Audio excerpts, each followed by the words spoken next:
Okay, Ryan. I want to know. I want to know the story. Let's start with, where did you grow up? I grew up in a little community called Little Salmonier in Bjorn. Okay. So this is Newfoundland, so coast to coast.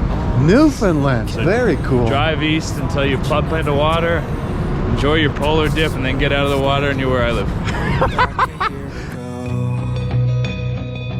I've changed for the better this time.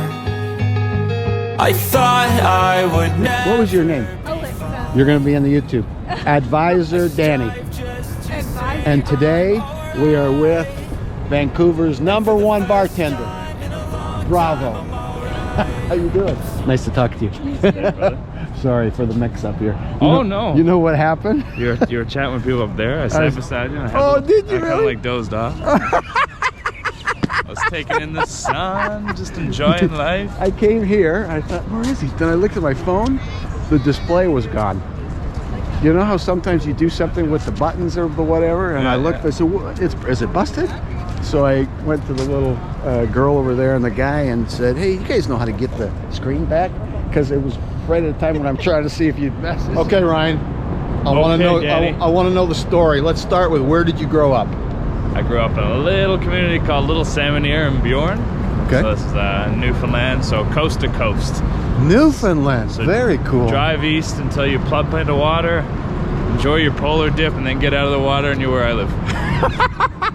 So in Newfoundland, you grew up along the sea? Along the water. Was family in fishing?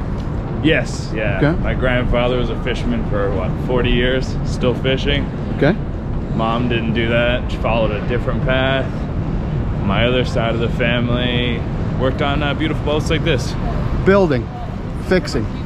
No, just working, regular crew, humble beginnings, nothing Very crazy. cool. So they were actually cruising. They actually went with the ships. Yeah. So Nice. Nan would occasionally be on the ships, but most of the time during the off season, she just rocked ferry crew. Where did your ancestors come from? What part of the world? It's a good question. Don't know. I need to find out. Okay, you need to find out for you the know what? follow-up, the sequel. I'm gonna assume they're either Irish, the way my liver handles it till about 4 in the morning. So Okay. safe assumption. I met Ryan the other night at Marcus Moon's housewarming party. The myth, the man, the legend.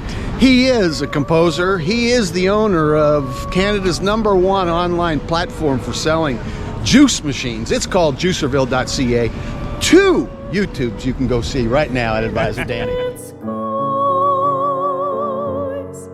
see the stars fall like diamond tears.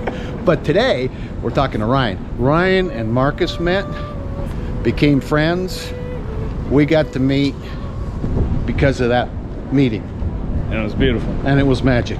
We had a wonderful evening, and I discovered that part of what Ryan does in his life, it's not who he is, but it's what he does as a bartender. Ooh. And when I did the introductory to this, Ryan, walking that way, in between talking to some nice people on these cruise ships, right there, I always forget how bloody big these things are. I love it. I introed this by saying, people, when they have a problem, go to their priest or their rabbi or a psychiatrist or a psychologist or somebody else. Yeah. Some decide to go to their local bartender. Most.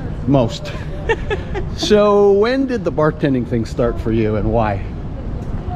You know, I did 6 years in a kitchen. Okay. Got to the point where I was actually acting as a chef, which is pretty cool. Very cool. And I started to realize I wanted to see that reaction on people's face when you craft something. Right. And I always see my cool badass bartenders out front making this cool stuff. They're always in the kitchen shooting the shit, you know, having their little hangover bevy. So I was like, why not give that a try?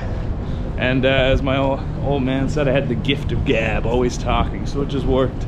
So you should have your own YouTube, the Bartender YouTube channel. The Bartender YouTube. You just put it up at the end of the bar and a little sign somewhere in the corner that takes care of any liability. Non-disclosure.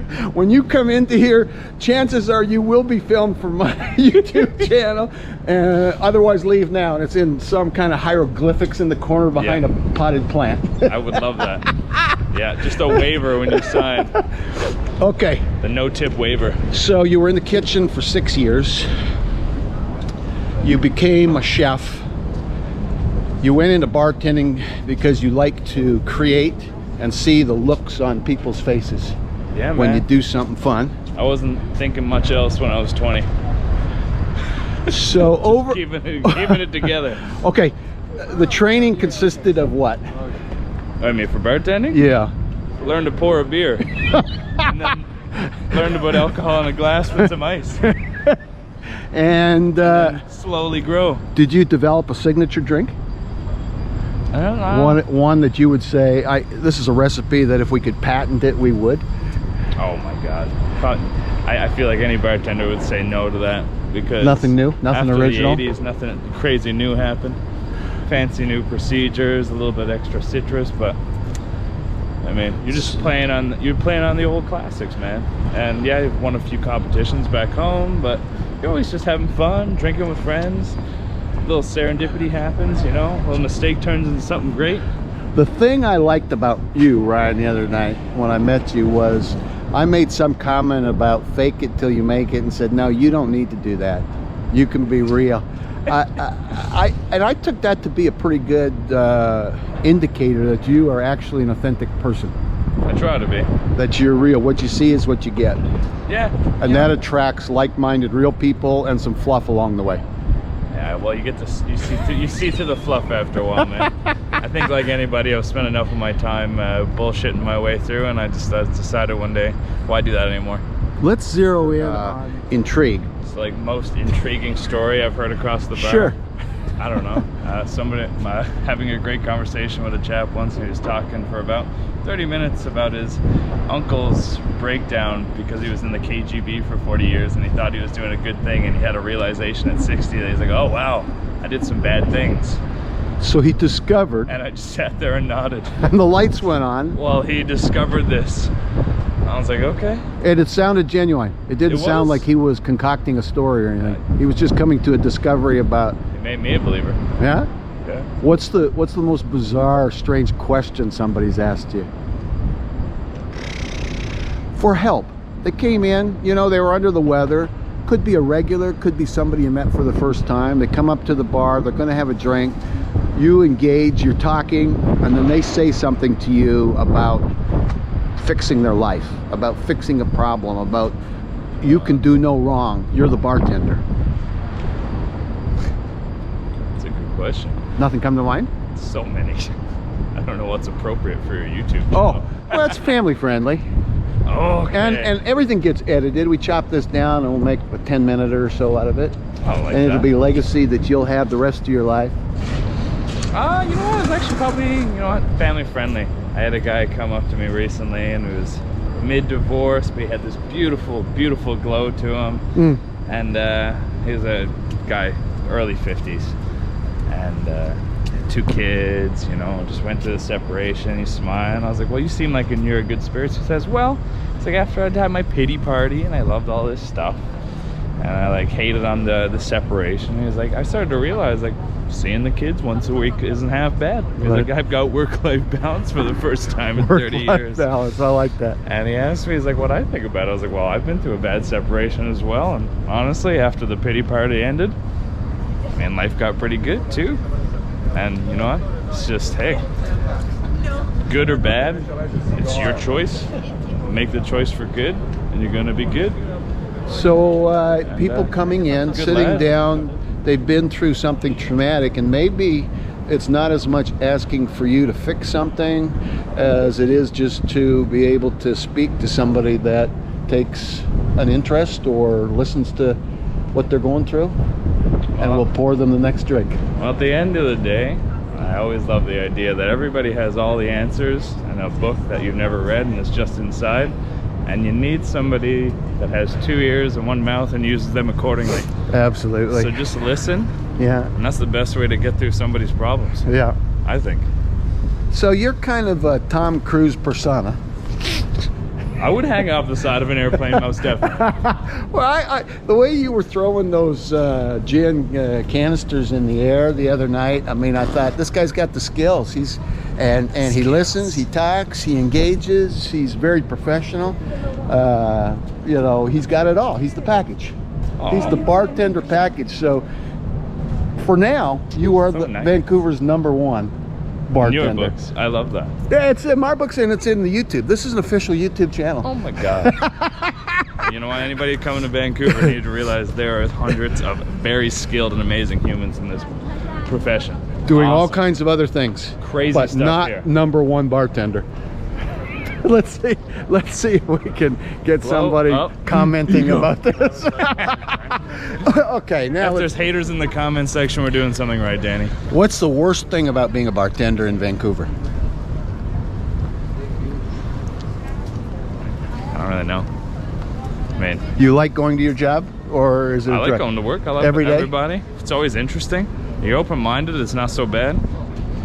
It's a lot rougher on the body than most people think. Okay. Long hours, leaving emotionally drained, Okay. much like you would in so many other professions. I have a lot of friends in nursing, and that like emotional fatigue that happens when you're listening all day and helping in any capacity. Right. Whether it be healthcare, whether it just be listening and just keeping somebody's party going. Right. Yeah, so that can get pretty taxing, and I feel like anybody in the hospitality industry would feel that way as well. It drains you. Concrete floors are not easy on the knees. Reminds you how old you're getting. When you're done with bartending, what would be the dream kind of future look? Where have you thought, you know, I'm content, I'm happy where I am, I'm challenged, I'm all the rest, it pays the bills, but there's something I would like to do, and it's there, it's whatever. You know what? I think it's gonna be group/business development Okay? in the finance sector, hopefully. It's what I've always been fascinated with on the side. Okay. I love building teams. And I love bringing people together. I love making something great. So whatever capacity the universe sends that my way, I'm down. Is there something specific in the works now, or it's just if the right thing came along? Well, you know what? Right now I'm working with a lot of people. They're getting me over to some crypto trading and in that space. So I'm learning a lot about that, which is great. So many gifted minds, so many great nerds, which I love. Because nerd is a compliment in my books. Anybody who's super fascinated with something and can't stop talking about it, come my way. I'll talk to you any day. But in the meantime, you're pretty happy. Thanks a lot, man.